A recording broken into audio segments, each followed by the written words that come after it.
ทักทายสบายดีและสวัสดีคือเก่าพี่น้องหม้องปอยเบิดสุขุสุคนมื้อนี้เกี่ยวไปเวียนมาก็สิได้มาเฮ็ดออมสู่พี่สู่น้องเบิ่งคือเก่า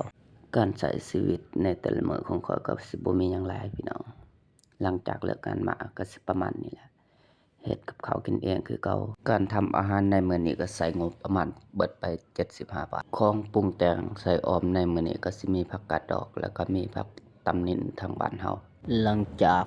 ล้างผักเสร็จแล้วเป็นที่เรียบร้อยข้อยสิมาตำข้าวเบื่อใส่และขอถามในแต่ละคนแหน่ผู้ใดเคยเฮ็ดออมเฮ็ดขายคือกันกับข้อยอยู่บ่สำหรับข้อยถ้าเป็นออมเป็นแกงนี่คือสิ่งที่ข้อยถนัดที่สุดเมื่อผักหยุบโตแล้วเป็นที่เรียบร้อยข้อยสิมาปรุงแต่งใส่เกลือแป้งนัวแล้วก็ปลาแดกน้ำจากนั้นก็รอเวลากินพี่น้องมากินข้าวนำกันเด้อสุกแล้วออมเนื้อกระเจียวบ้านเฮาหลังจากเลิกงานมาบ่มีหยังปรับกับข้าวคือเก่า